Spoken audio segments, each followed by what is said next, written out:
Hi, my name is Hamid Ali. I'm in charge of sound production and camera and taking photos and post-production. Thank you. Hi, my name is Draf Kondrev and I'll be handling the web development for this project.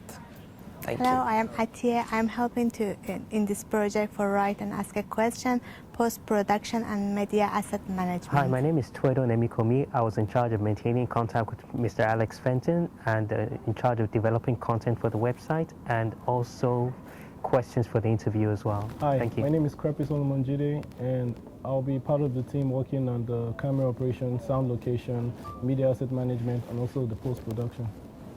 I'm Fatma. I'm in charge of the camera operation, taking photos and photo management in the website. Thank you.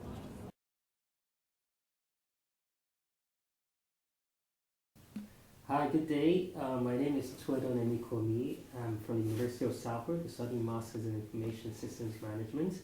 And we're actually working on a group project today, and we'll be interviewing a very prestigious colleague, prestigious lecturer rather, at the University of Salford by the name of Mr. Alex Fenton.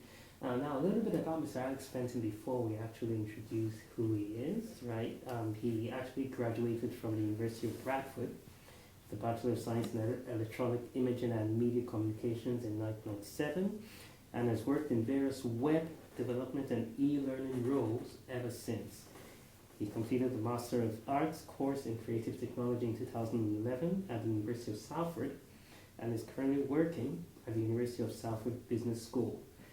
He is also a well-accomplished digital developer, trainer, and enterprise manager, and has been involved in teaching and research at the University of Salford, and also been involved in various interesting projects as well, which will actually be the core of this discussion.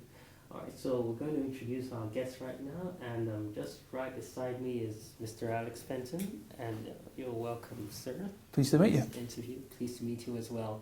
All right, now we're just going to go straight ahead, if you don't mind. Just kindly tell us what presently do you do at the University of Salford? Okay, well, this is actually my second stint at the University of Salford. I got my first graduate job here at the university in 1997, working on various kind of digital projects, just when the web and the internet was starting to grow for business. So part of my role was to engage with the Manchester business community and get them online, basically.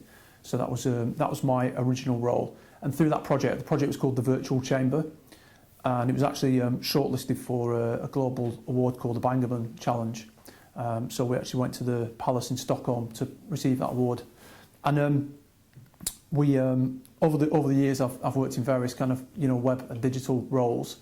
I'm currently, this is actually my first day working for the business school officially. I've been working for the business school, running their search and social media marketing CPD course for a couple of years now, and working on various research projects with the business school, but working in other areas of the university. So this is officially my first day. So as you mentioned, I do lecturing for the business school and also working on sort of digital research projects, and then supporting students like yourselves, for example. Well, that's really great. Thanks a lot for that, sir. All right, and you said you're into digital development. All right, now what was the motivation? Because everyone has something that drives them to a certain direction. Yep. Right. So what actually motivated you to go into digital development, into information technology, basically? Mm-hmm.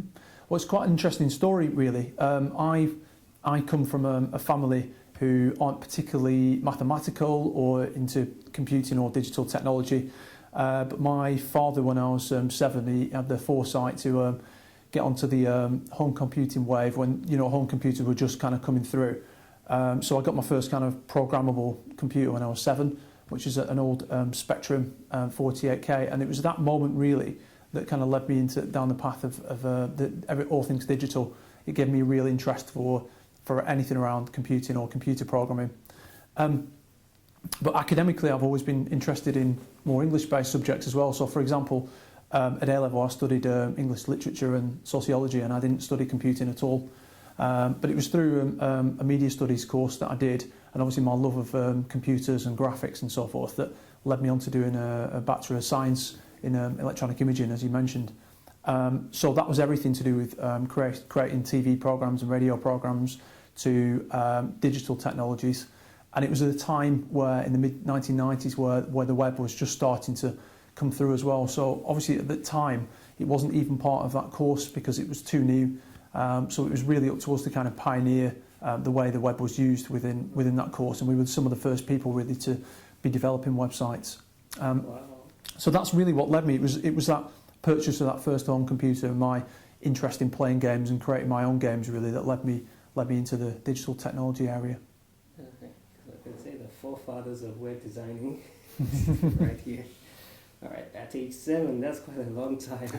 Well, obviously that was pre days of the internet. You know, the internet kind of first came along. Well, we first started kind of networking of computers, I suppose, when we were at school and college, connecting those computers together and doing various things. So it seemed like the next logical step when I got to university, and I plugged my old Amiga computer into the halls of residence. And I think Bradford was one of the first, universities to kind of embrace the web and put it into student halls as well. So we were the first kind of wave of students doing that and communicating with students all over the world through things like IRC and things as well. Yeah, nothing as good as knowing what exactly you want to do very early. Yeah.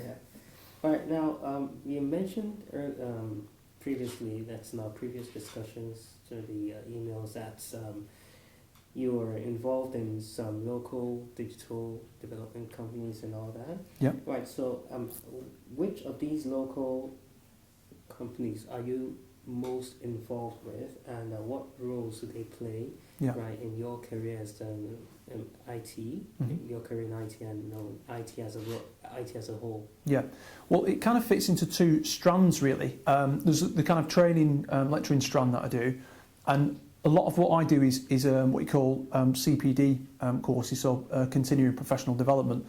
So there's a lot of engagement with local companies. Like for example, we get a lot of local companies coming into our courses at Media City, for example, and finding out about things like search and social media, the web, WordPress, and web design and so forth. So that ranges from lots of different local companies. But in addition, we have a lot of the local digital SMEs coming in basically to do guest lectures, for example. So each week on search and social media, we have a different industry speaker, and some of the top agencies in the northwest and in the country as well. So it's my sort of engagement on the training side is working with these guys, and we actually between us craft and create a cutting edge course basically that's right at the forefront of the industry.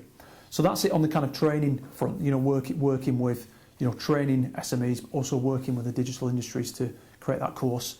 And then on the development side, I work with all kinds of different SMEs, from local security companies to maritime security, and I work a lot with the organisations like the British Council and local universities as well, like Lancaster and Bolton as well. So it really is kind of wide ranging, really, the interaction that I have. On the IT front, it's mainly the digital industries that we work with on the courses, but then I work with other partner companies as well, companies like Carbon Creative, who are based in Salford, who are an excellent web development agency. I work quite close with them. Oh, Carbon Creative? Carbon Creative, yeah. Carbon Creative. Yeah. So they're the one of the kind of digital companies I work a lot with, along with people like Fast Web Media, for example, and Push On. So they're kind of partner companies, and when we get involved with digital projects or training projects, we work quite closely with them to make sure that we can bring some of that academic expertise together with some industry expertise. Oh wow, that's great. All right, so that's basically about Alex in a nutshell. Right now, we're going to talk a little bit about the projects which you've been involved in, which you're planning to do. Right, but before we go there, we've actually noticed that you're, like you said, you're into research and teaching, right? In the areas of online portfolios, Web 2.0, digital journalism. Now, on a scale of 1 to 10, how important do you think online portfolios are in this digital age, and why are they really that important? Because we see everyone, talking about WordPress. David has been on our neck about WordPress ever since as well. So, how important really is this? Because most of us, when we came here, right, we didn't have a blog or anything like that. Yeah. Right? Yeah. But now we have a blog, and it actually seems like quite a big deal. So, how is this important, and why?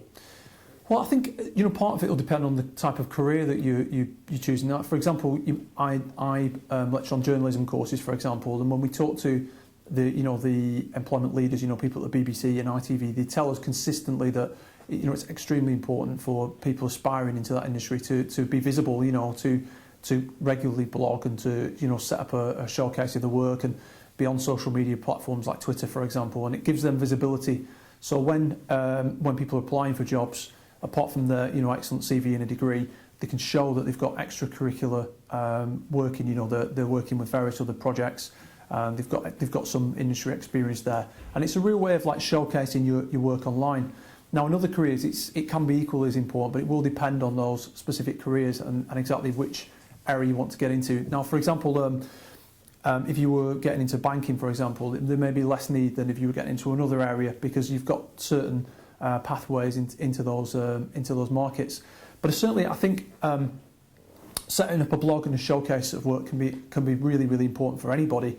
Not just when it comes to getting a job, but just the general kind of opportunities of working with people and seeking out opportunities whilst you're studying, or getting on other courses even as well. So, say for example you apply to do a PhD, for example, then you've got some background there. You can showcase some of your ideas and some of your work, and that helps people make a decision. They can see immediately, how proactive you are. What's your pulling power as well, for example. And by that I mean people will look at, for example, how well you're engaging with other people on the web. So, say for example you've got 500 followers on Twitter, and people are commenting on your posts, and people are sharing those posts out. It gives you some extra credibility as in that area, and it shows that you've got expertise in that area as well. Oh, those of us who have just 70 were in trouble. There's plenty of time yet. All right, and now from your previous projects, right? We checked online before checking on this, and we saw that there's a website called creativehive.org. All right. Now, in terms of basically the general idea of what, could you just tell us what it's all about, and Sure. The value it actually adds to the IT industry? All right, and what was actually its reason? Why did you think about developing creativehive.org in the first place? Yeah. All right, and how effective has it been so far? Yeah. Okay. Well, I'd say the value is more to people like yourselves, students and lecturers, really, as opposed to the IT industry as such. It was designed really as part of my Masters in Creative Technology originally, and there was a real need from fellow students and professors were saying at the time, we really need to get online. We need to start kind of showcasing and blogging our work. And this was going back about sort of 3 to 4 years ago, and it kind of almost predated the WordPress area. Obviously WordPress was around, but it didn't have that kind of same functionality and popularity that it does today in the kind of psyche of when people think about blogging now, they immediately think about WordPress.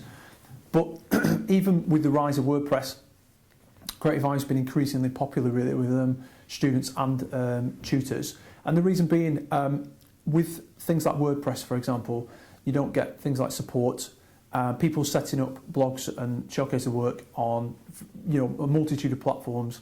There's no kind of joined up thinking really. So, for example, I couldn't immediately find your work on WordPress.com somewhere unless I had the web address for it, or unless I Googled it, for example. Yeah. So the whole rationale with Creative Hive was to create a system where people would be visible. So I could immediately search for your name, find out what you do, and also gain visibility for other work. So say, for example, you get your own website with Creative Hive. It's really straightforward to use. You can set up a blog, a showcase of your work and a slideshow.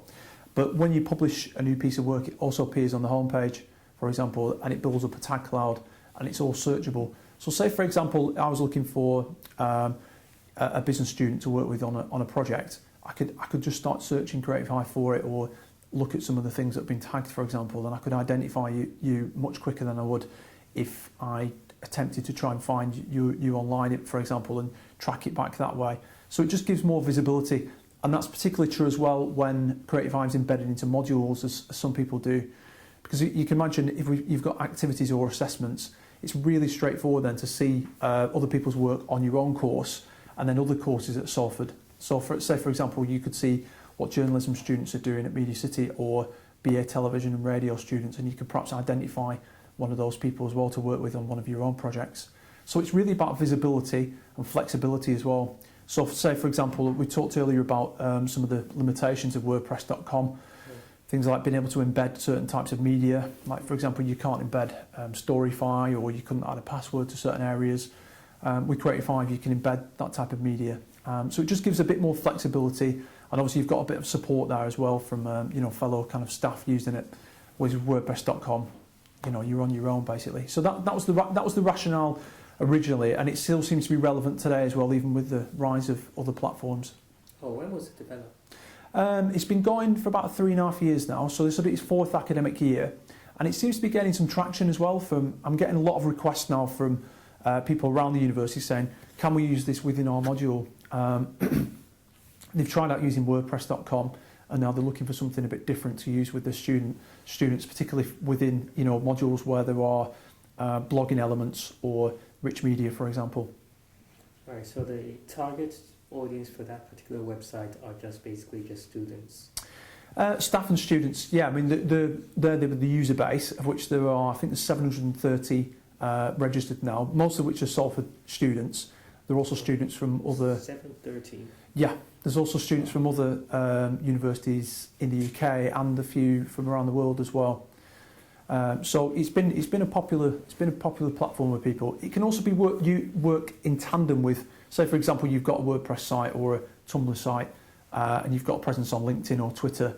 You can also draw that together as well, and you can read in posts automatically from one of your other blogs as well, and it just gives you some visibility, particularly here at Salford and in those surrounding areas. Now, the purpose of actually developing most projects, right, is actually to get some income from it. Yeah.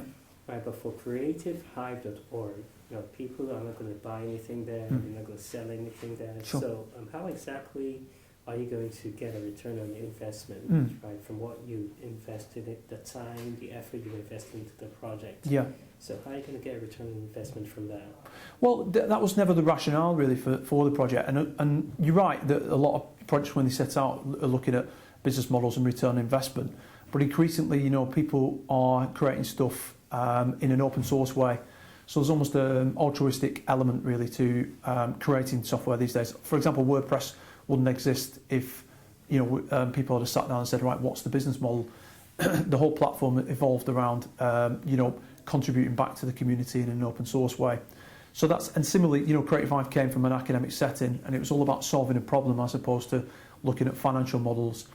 Now there is demand from the industry to kind of look at Creative Hive as a platform and use it, and even repurpose it and rebrand it for other purposes. So we're currently talking to a couple of people about taking the entire platform and repurposing it for something else. Now that was never really the rationale for Creative Hive. That wasn't the kind of it was never supposed to be a revenue generator. It was just supposed to be a service of which will benefit the university in a wider level, and and beyond as well. But there is some case for potentially repurposing the entire platform for another purpose. Oh wow! Right. So basically, but you still pay for the domain, right? Yeah. You pay right, and yeah. There was no intention initially of just basically what you wanted to just give. Absolutely. Back. So it's giving back to university, and it's certainly opened a lot of doors for a lot of people, including myself, So that's been very useful.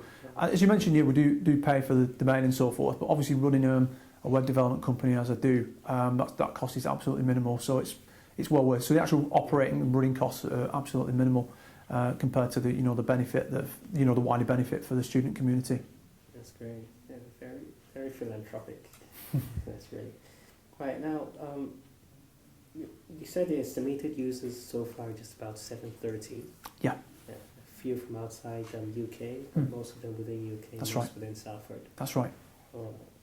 And on the creativehigh.org page, that's your particular page, you talked about ED Interactive. That's right. I know you actually said initially that it's not part of your official assignment here at Salford Business School right now. Yeah. Right, but could you just tell us a little bit about what it was all about back then? Yeah, sure. Well, it's actually set up by my former boss who retired a few weeks ago, Graham Draper, who's head of the web team and head of research systems. But Graham actually set it up in the 1980s, believe it or not. And back then it was called the Centre for Computers Education and Training. And funnily enough, I mean, obviously in the 80s the web wasn't very prominent, but this kind of core ethic, it's had a couple of names over the years, and I've been working for Ed Interactive within the university for about 10 years now. And the whole rationale of Ed Interactive was that same philosophy of education, training and development basically. So we've been, over the last 10 years, we've been working with local businesses and organisations like the British Council, for example, and maintaining some of their e-learning systems and so forth. And the whole premise of it is crossing boundaries between external organisations, SMEs and the university, and providing some services back to university as well. You quite rightly said, I mean, this is my first day with the business school. Now that Ed Interactive really is that's not going to be a major part of my new role, but it certainly has been a big part of my life for the last 9 years. Wow. And that will still kind of continue as like a loose network really of people that have kind of been involved with those projects. It'll continue as kind of like a loose network, if that makes sense. So what actually does you develop websites as basically a web development company? Something like that? Yes, it is, but it's wholly owned by the university. So you might look at it as like a web development, digital development agency, but with a bit of a difference really, because obviously it's completely owned by the university. It's stationed at the university, and the whole rationale of it is, using it as a vehicle really to cross boundaries really between the university and the outside world. So say for example, we've had some excellent inquiries through the Ed Interactive website that have actually turned into potential projects for the business school as well that are a bit beyond just the kind of provision of web development or e-learning services, but they tap into a slightly wider, like for example I am now part of the Centre for Digital Business, so any kind of inquiries from Ed Interactive can then feed into the work that the Centre for Digital Business do as well. Oh wow. Alright, now while you were at Ed Interactive, yeah. Right, even though you're still working there, but not basically your major role at the moment, but while you were there, now, what project would you classify as the most successful? The one you actually said, like, yeah, this one we did it 100%. I really love this particular project. So which one exactly would you have like a favourite? Which actually it's hard to say really. I mean, we've done about over 200 projects just in my time there. A lot of them hinge around content management systems and things. So we've done a lot of projects that kind of use the content management as a framework, and particularly with the British Council, have been one of our kind of big projects really. And it's been a real privilege working on those. We've had three big projects with the British Council, and basically it's training learners all around the world really. So it's been really fascinating to work on those projects. There's been a technical challenge, and they've been hugely successful as well. So I guess it'd be the British Council projects that we've worked on, and then also the content management project, which has kind of run through most of the things that we've done as well. Oh, wow. All right, now mention the content management projects, right? Because on your creativehive.org page, there was actually mention of a project there which was said to have been used over 150 times for small and large projects for the likes of the University of Salford, the NHS, various universities, and the British Council. Right. So Is it that project you're talking about, or is It it is, one yeah. specific one which was used, Yeah. which is used by all of these organisations? It was used by all of them, and the background, the rationale of it was with the research assessment exercise back in the we're going back about 5 years now, and it was a point where I got a request whilst I was working for Research and Innovation and Ed Interactive for a system basically that would enable 10 research centres to be able to quickly update their web presences, keep the pages up to date, add news items. So originally the brief was to create a system that would enable these research centres to be able to quickly update their websites, and then they'd be in good shape for the research assessment exercise. And again, it's going back sort of 5-6 years ago. It's kind of pre the days of WordPress and pre the days of here at Salford now we've got what you call an enterprise level content management system. But at that time it was quite unique for Salford to have a content management system that was straightforward enough for people to use. So out of the 10 research centres, other people asked, like for example commercial services said, we've also got 5 or 6 websites like accommodation, sport and so forth. Could we use this system? So before we knew it, it actually grown to about 85 Salford websites from all kinds of research centres to other professional services activities to the Student Information Directorate. So you can imagine that's quite a big project really, and it's the first time. I mean, content management's been talked about for probably as long as I've been working at Salford, which is 15 or 16 years, and so it was great to be part of a project that actually succeeded in enabling anybody to be able to update their own content basically. A few years later, based on the back of the success of that project at Salford, I was invited to help the university select what we call an enterprise level content management system, which we've done now, and that's been rolled out by the central web team.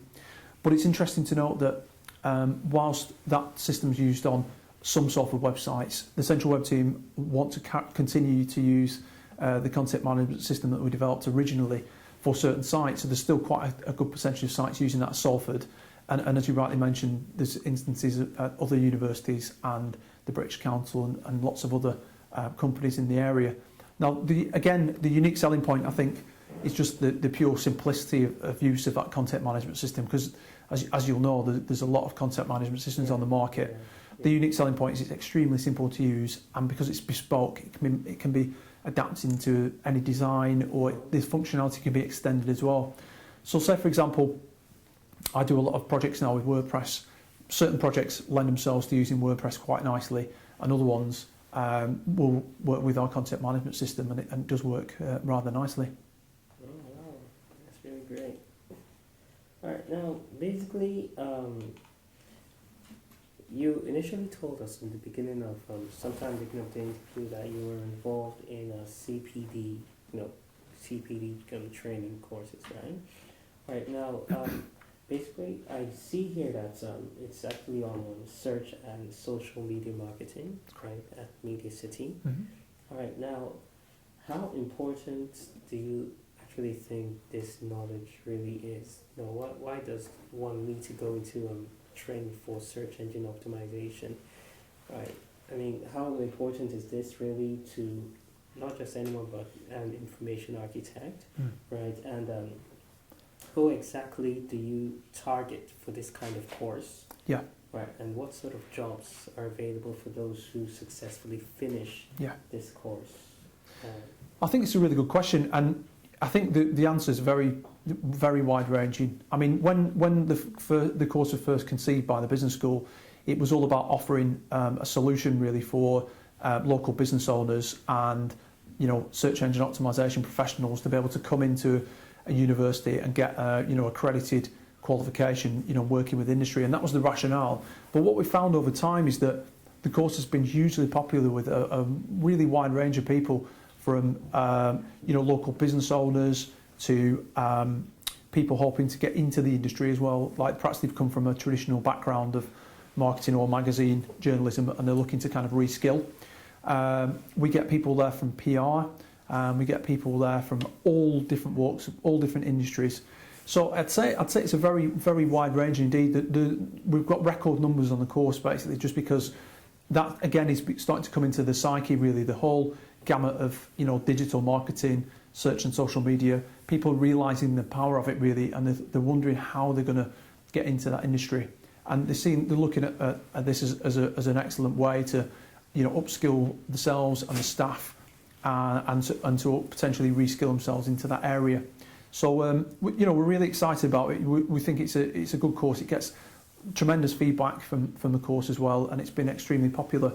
So as to how much people could expect to earn, again, it's an extremely broad question. The answer is extremely broad because it really depends on where those people are coming from, for example.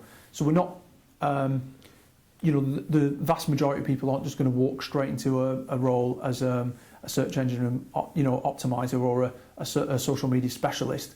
But the things about these skills, they fit into so many different roles now. I think the figures are huge really for different types of roles where search and social media marketing and digital marketing can fit into those roles in a percentage is huge. So I think that's the key point. We're not sending out people saying, right, you're a full-time digital marketeer, but you may well be doing that as 10% of your role, for example. And this is why I think it's been so popular. Oh, all right. Because basically, what people actually do previously was just maybe open a Facebook page, sure, which they can market their goods and services and all that. Yeah. All right, but the social media and marketing actually takes it like 20, 100 steps further than what we actually already know, basically. Yeah. All right. And have you got any feedback from your students who have actually finished this training? Yeah. Got feedback from them? Yeah, absolutely. The feedback actually has been excellent. In fact, the course is run by Salford Professional Development, who run all the short courses here at Salford. And the feedback from this course has been some of the best on any short course. So it's been a really popular in terms of numbers, and the feedback that's come back as well. We were slightly concerned with because it's been so popular, just if we could give people all the personalised kind of service that we like to offer people, but we actually found that with record numbers, it obtained the best feedback on any short course. So we're really happy with it. How long is the course exactly? How long is it? Yeah. Okay, it splits into there's two flavours of it basically. There's a foundation course which is 4 weeks, and then there's a professional course which is 6 weeks. Most people opt to do both the 10-week course because it runs back to back. So we run it twice a year. We have an October start and a January-February start, and it just runs for 10 weeks on a Thursday evening. So it runs 4:30 till about 8:15. All right, and it's globally recognised? I wouldn't say it's globally recognised currently. It's certainly nationally recognised, and it's accredited by the UK CPD body. In terms of global recognition, obviously you may be familiar with the search and social media marketing MOOC project that the business school are engaged with at the moment, which I've played a part in, and I've worked with some of the Centre for Digital Business, including Dr. Alexi Hines. So that's more of a kind of a start really in this kind of idea of global recognition, or bringing out some of these themes and some of this training and reaching out to the rest of the world and providing a free course in that.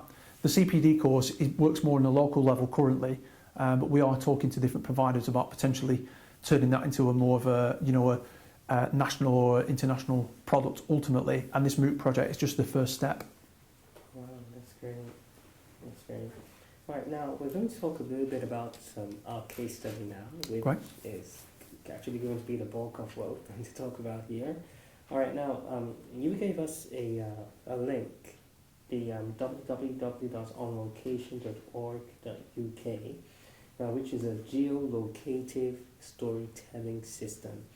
All right, now from what I understand about this system is basically about getting local stories and inserting them into a map at the exact location where those stories occurred. Yeah. Is that correct? That's right, yeah. All right, so basically, how did you come up with that? Because it's actually really quite brilliant.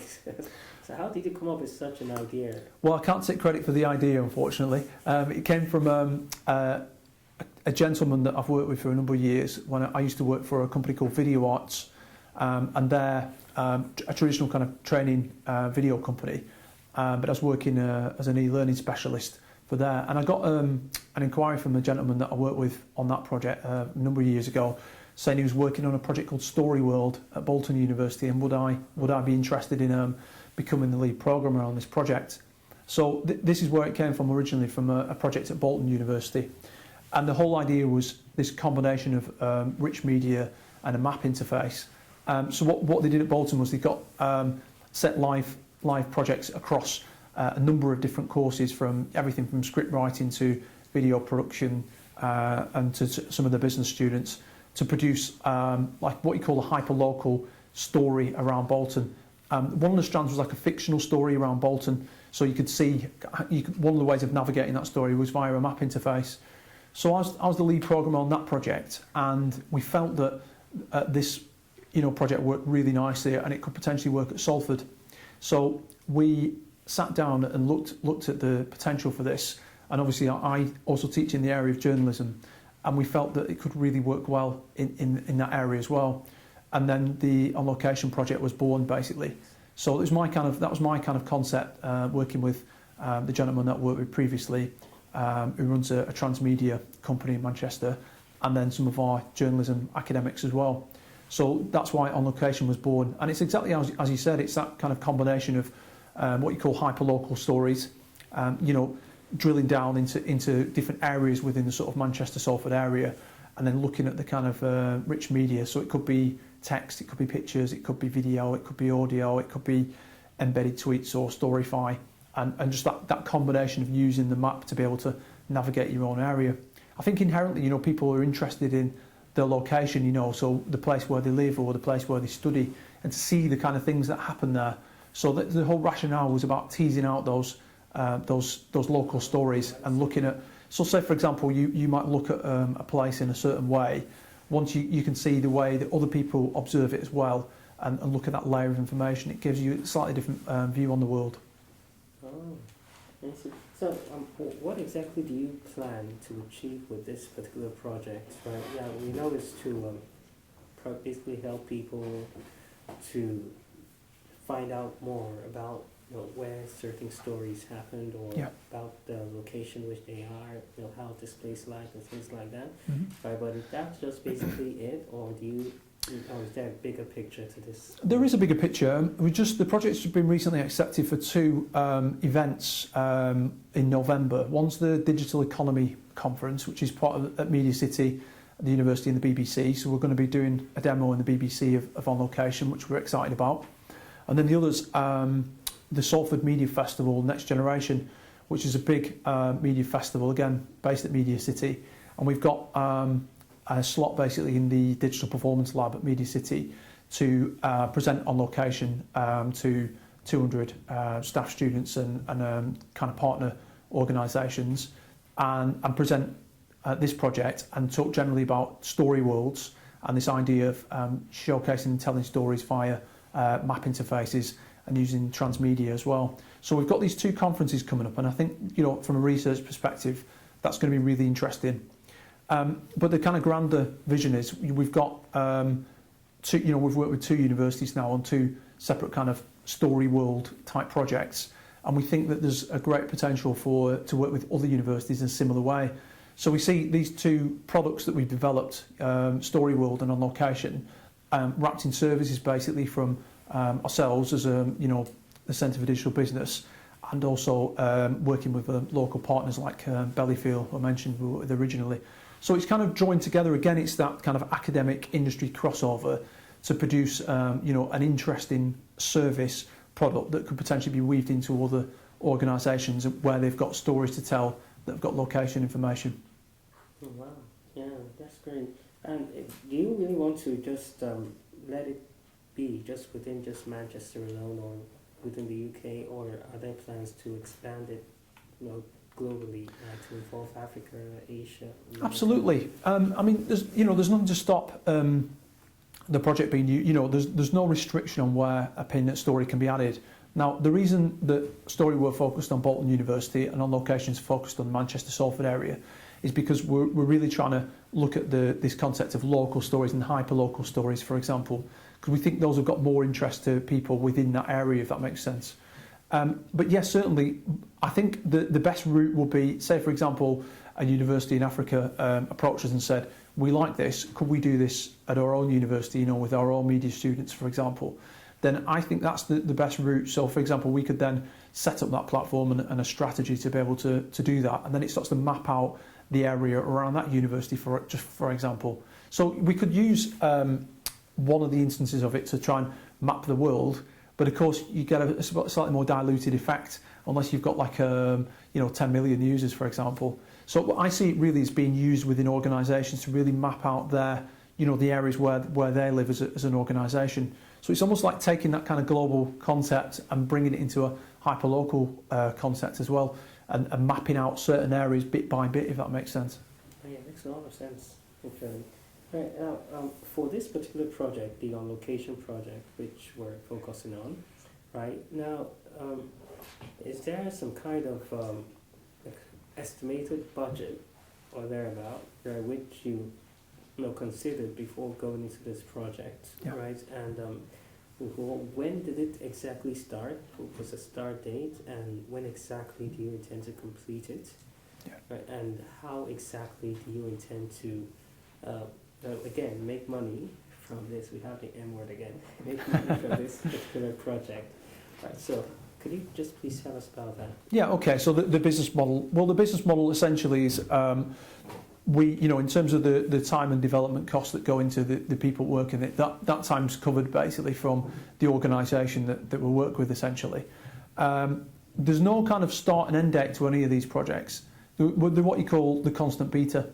So say, for example, in terms of the revenue model, obviously we invest a certain amount of time and that's kind of the cut-off point. We've got certain goals and we achieve those goals. So, for example, for phase 1 of Story World, we've completed that, and for phase 1 of On Location, we've completed that. But not to say there's not more potential there for new phases of development, if that makes sense. But yeah, we've achieved what we set out to achieve on both of those projects for phase 1. But we're exploring, what's the next step? What's the next thing? And certainly, I think both platforms could potentially further develop, and then there's potential for other instances of that platform as well. And there lies the kind of the business model essentially of repurposing the whole thing and using it for another organisation. Alright, so basically, storyboard and on location, have you considered joining them together, something like that? Or making them just one? Well, no, not really, because there's sort of almost distinct entities really. They're actually different systems as well. They're kind of, each time we've kind of developed something, because it's what we call bespoke, it enables you to be able to customise it and change it, if you will. So the two things are quite distinct from each other. Now, it's possible, say if Bolton University said, we really like what you've done with On Location and we want to use this with our own journalism students, we could potentially then extend that out to them or create another instance of that for them. So it could end up being onlocation.org.uk/Bolton, for example. But we still see that kind of local area thing as important. It's almost like tapping into that, the local press, if you will. Particularly with journalism, you'll probably be aware that over the last kind of 5-10 years, a lot of the local stuff's been declining really, because the business models aren't there. So we see this as almost a way of, reaching back out and looking for stories back into the community and a way to basically tease those stories back out, and replace some of the local reporting that's gone on previously. We'll call it citizen journalism, I suppose, reaching back out and sourcing stories from the community as well as our own students. So On Location has been picked up by, I don't know if you're aware of Keys TV that runs at Media City at our space.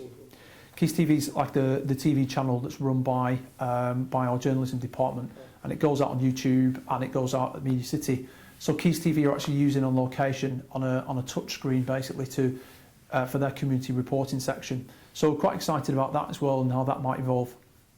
Well, thank you very much.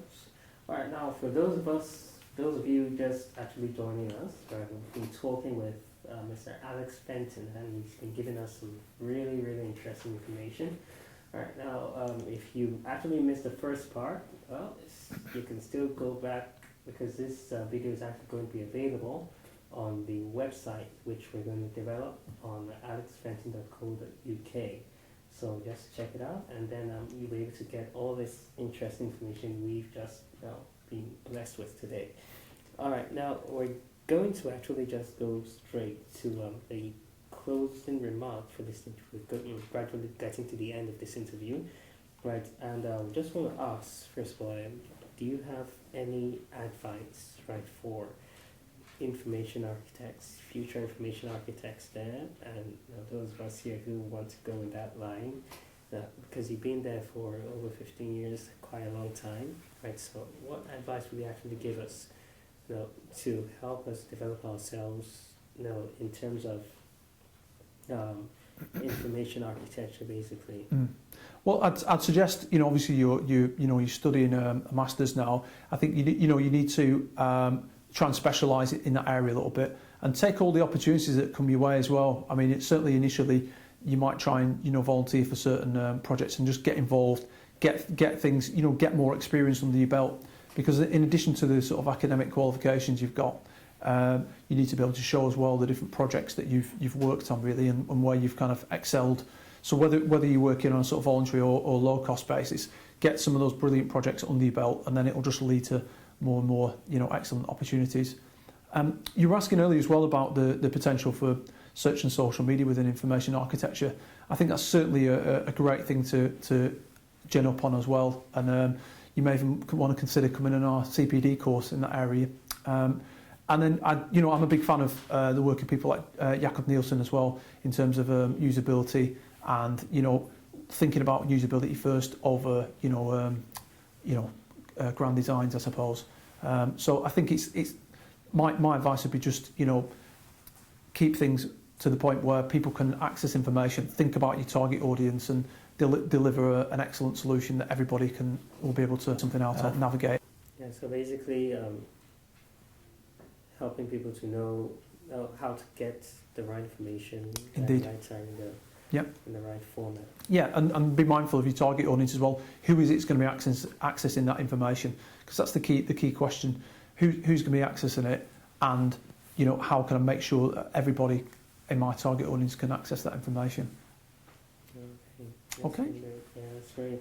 And finally, right, since we're actually working on a group assignment, and the case study is actually going to be on the geolocative storytelling system. Is there any information which you feel is actually going to be necessary for us to complete this particular project successfully?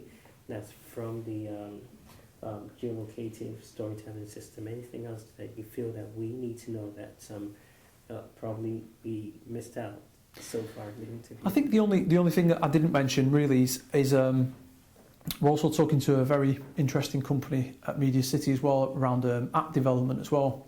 So say for example, On Location is a prototype which will work on your mobile device, for example. But of course, in this day and age, an app can be very helpful. A native app that will enable people to record their own stories and quickly post them without, with just a few clicks of a button, really. And I think that's key, really, for these projects to have a really straightforward to use native app, really, that will allow people to record and post those stories really, really quickly. So that's something we're excited about, and something we're potentially going to form a partnership with a really interesting company at Media City. So that's part of the roadmap as well for these Story World projects. Oh wow, that's great. That's great. All right, so now we've actually come to the end of what we wanted to ask you from here, right? But we do have two of our colleagues, Atia and Z. They're just right here. Hi. Smiling. All right, so they probably may have some questions to ask you as well from what you've actually just told us right now. So they've been taking notes and been typing some stuff. All right, so over to you. Well, all we heard so far was indeed quite fascinating and to an extent motivating to people like us who are just starting in this industry, the IT industry. And my first question for you is, because you mentioned that you've taken part in a large variety of things like web development, digital imagery, and even journalism, you're now teaching and doing research. Which part of all these do you find most enjoyable for you, and has this changed through time? That's a really interesting question. I think the projects I find most interesting are the ones where people get excited about. So say for example, at the moment there's a lot of buzz about things like on location and the potential. So it's that kind of project where we're kind of breaking new ground, if that makes sense. So say for example the content management project that we worked on originally was exciting because nobody had done it before, you know, and that's the point of the curve of where it's most interesting. So Creative Hive, I'm still really interested in that project, but of course it's in its kind of 4th academic year, so it's kind of gone around the hype circle a little bit. So it's always the most interesting project is the one that's the newest, that people are most excited about, and that excitement from other people obviously fuels you to kind of carry on and do something interesting with it as well. Yeah. Does that answer your question? Sounds reasonable indeed. Yeah. Innovation is indeed something that drives a lot of Yes, absolutely, yeah. So whether that be development or teaching or training or a combination of everything, it's the one that's kind of gets people most excited, or the one that's newest and feels most cutting edge, really. It's quite interesting. I've been around at the university for quite a number of years, but after working on the Creative Hive project, the reason that I've worked on projects like that is because I had the time to do that via a master's. So I think it's great to explore these type of projects when you're on your studies, and you can do something that's perhaps a bit different than your day job. But after that project, I was kind of put into a few. I presented at a few conferences, and I was in a few publications here at Salford, and people suddenly started talking about the work that I do as cutting edge, you know, just from one project. So it only takes kind of one project and that message to go around for people to start thinking about you in that way, and that's a good thing from a marketing perspective. If people consider you to be at the forefront of something, then that's all good. And I think that's really about the way you present and craft yourself as somebody that's at the forefront, that knows. And in truth, you only need to know 5 or 10% more than the next person. True that. All right, you mentioned again Creative Hive, and I just got a single question to add to what we previously discussed. In terms of members, I'm not sure what number you mentioned. So around about 730. Yeah. Is it increasing in a steady pace, or is there a boom in its popularity recently? And how do you think this is going to continue? Is it going to continue to grow, or is the interest to it is going to decline at some point? Peaks and troughs. So essentially, you know, over the summertime, there's not much activity. You know, there's not a lot of activity because obviously a lot of the stuff is around student work. Now, what's really interesting recently is that Creative Hive's kind of gone round the hype circle. But having been based over at Media City for the last year, that's almost gained some visibility, I think, with some of the courses over there. So I'm getting requests now from tutors at Media City saying, can I use this system within my module? Can I use it for assessment and so forth? So I've been asked to do quite a few kind of workshops with students and support lecturers in how they might use Creative Hive for technology enhanced learning. And that again, that whole concept of your digital identity and showcasing work is really starting to come to the fore. And it can take a long time in the universities. You might be aware for things to get around, and for people to kind of start thinking, right, well, we should try this out. So I would say that over the next couple of months, there could be potentially several hundred more people, and it does tend to be like that in the first kind of few weeks of term. It will explode by a few hundred, a couple of hundred people straight away, and it wouldn't surprise me if it broke 1,000 really by within 4 weeks or something, and then stopped for a while. Yeah. Well, wish you best of luck with it. Thank you very much indeed. Just one more question from me, and that's it, I promise. No problem at all. Regarding search engine optimization, do you think that just search engine optimization without any additional investment in a website is enough to make it publicly visible and to attract enough clients or visitors? Or does it require additional social media marketing and online advertisement? That's a good question. I think it really depends on your area, really. I mean, obviously social media will be more relevant in certain areas than others. So say, for example, if you're B2C, for example, you might get more return from social media than you would do if you're B2B.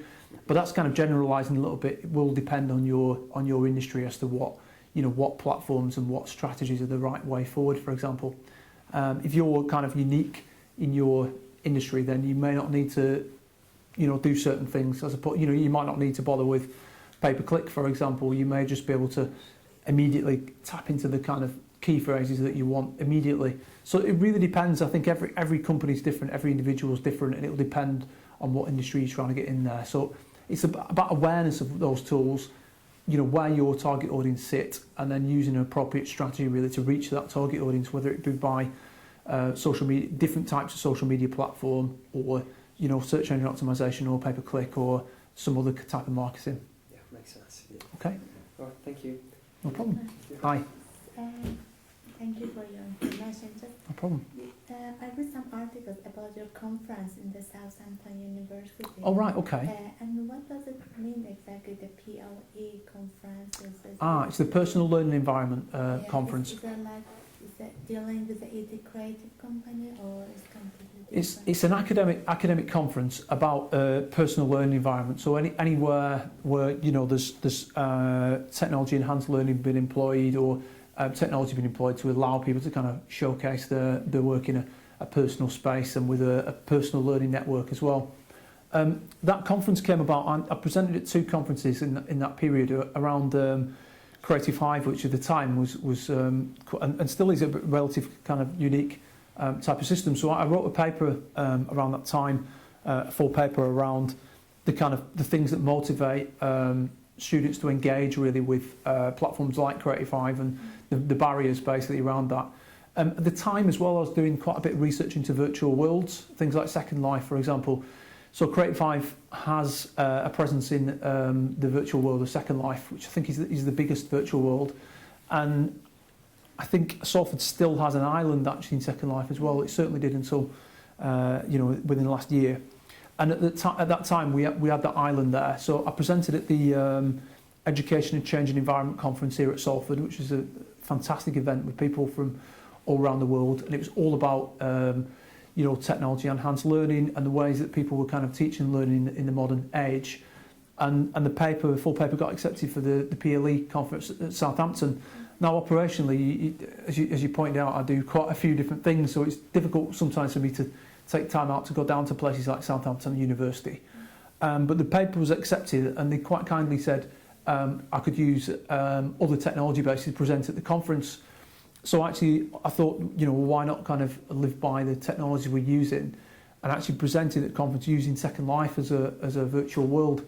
So essentially my avatar and a microphone actually presented at that conference, which was quite an interesting experience. Yeah. It worked quite nicely actually. What I did was I put the slides onto a wall within the Creative Hive building, and then with a virtual touch you could advance a slide forward and backward. So that worked quite nicely. It wasn't quite as easy to receive questions back from the audience. So if I was going to do it again, I'd think a bit more carefully about that. So the facilitator had to relay those questions, if that makes sense. Yeah. And it was very interesting as well, the questions that came back when I presented in person at Education, Change and Environment Conference. The questions were very much about the Creative Hive and its usage, whereas at the PLE conference the questions were all about the virtual world, which nobody had mentioned at ECE. So does that answer your question okay? Great.